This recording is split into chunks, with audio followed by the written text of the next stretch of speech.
So I decided to do something a little bit different besides doing my vlog videos that you guys might be accustomed to. I figured I'd come in here and, share you guys some value, share some actionable information that I know you guys can utilize throughout your day to help win more of your day. Now, if you're unaware, besides me just doing vlog videos, I actually help run a digital agency as the lead salesman, right? Where I help them generate leads and I, close some deals, make some more money so we can keep the business running.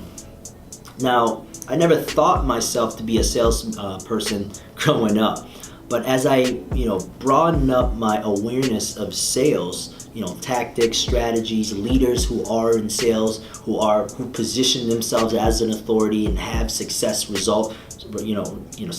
results, I started to emulate a lot of what they were learning.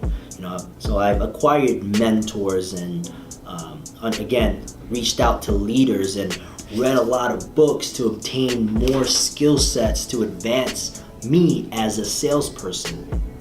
I always had this competitive nature growing up. I always played basketball, one of my favorite sport, and it developed this competitiveness inside me, and I see that now as sales. It's just like a game, right? I aim to win. But with that said, as I continue to learn from these mentors and successful leaders, I've noticed a pattern that I noticed that helped them be more successful. And the thing that I found out is they were great communicators. They knew how to persuade, they knew how to convince, they knew how to close the deal. Now, what I'm not gonna talk about is, the sale process, the sales cycle, filling up your pipeline. I'm not going down that rabbit hole, but rather what I am gonna share with you guys are 3 action phrases that you can use in real time, pull out of your utility belt that you can use to help win during a persuasion, right? You can use this leverage to win during a debate or when you're trying to convince, or maybe an argument, if you will. But with that said, here are the 3 action phrases. The first one, this one I learned from an FBI hostage negotiator by the name of Chris Voss. He has this great book called Never Split the Difference. If you haven't read this, put this on your list of books to read. And this guy shares a lot of his negotiating tactics, right? But in business. Now, the phrase that he commonly say that was very important during a persuasion is, it seems like you're saying that you're not getting enough return on your ad spend. You're not generating a lot enough leads. Your funnel is not as optimized. Or maybe if you're doing this, with a friend or a spouse, well, it seems like you're saying that we're not spending enough time. I'm always on the phone. I'm always talking to my business buddies. I understand that, but look, babe, I'm doing this for, and then now you can go for your reasons. It's not sounding like you're attacking the person, that you actually understand what that person just said to you, right? With clarity. Again, it seems like, this is one of my favorite ones. This is one I learned from the CEO of a software. It's a CRM software. His name is Stelly Alti, I believe. But anyways, he made a keynote and he was sharing a story about one of his first salesmen, of how he hired him and he was on a 30-day probation. And he was just like me. He had no skills whatsoever or no prior experience of sales. So he sucked the first day. And Stelly's like, oh God, what did I got myself into? But he was patient. He let him work and develop. And as he continued to develop, and level up his skills and awareness of how to become an efficient and effective salesman, he too noticed that there were ways to persuade. And one phrase that he always said to a lot of people was, help me out here. Help me out here. You're saying that your software that you're using is not as effective. It's not showing you guys the click-through rates of people opening the emails.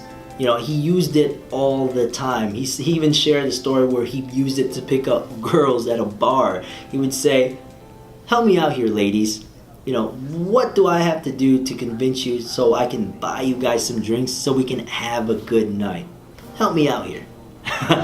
And I love that. It's just like the first phrase almost, where you can reiterate of what the objections that they shared you with, and then again hit them with your rebuttals. But again, it puts you in a position where you're letting them know that you understand what they just shared with you, right? Again, help me out here. Now, for the third action phrase, this one I learned who I call from the godfather of personal development by the name of Jim Rohn. If you don't know who he is, take the time to Google him, YouTube him, watch a lot of his content. Just an amazing guy. You will thank yourself. But anyways, one phrase that he always says was, and he said this to himself when someone, you know, gave him a negative feedback or something that he wasn't pleased to hear, but he would say to himself, isn't that interesting? Right? And I figured, why not use that during a persuasion, right? So I modified it a little bit. And someone shares something with me and I would say, that's interesting. Tell me more. Right? During a sales call, the person that asks the most questions wins, right? The person that asks the most questions win. Now, you saying, that's interesting, tell me more. Not only are you gonna actually control the conversation by saying that, but you'll be able to extract more data, more intel of what the problem really is, and you can get to the core because that person is just gonna share you asked for it. That's interesting, tell me more. So you're gonna gather more data to build more clarity to really help solve that problem. And you can modify that even further. You can say, that's interesting, why would you say that? Or, that's interesting, why would you do that? So you can have much fun with it, but that is such an incredible phrase to use during a persuasion or a sales call. Now, again, the three phrases are, it seems like, look, help me out here. And, that's interesting. Tell me more. Now, go out there and use some of these action phrases, right, in real time with your family, your loved ones, more importantly in sales if you're doing sales. Now, if you guys like more of these type of videos, these type of content, give me a like button, give me a comment, let me know, and I'll start doing a few of these besides my vlog videos. But with that said, refuse to settle, start living. See you in the next video.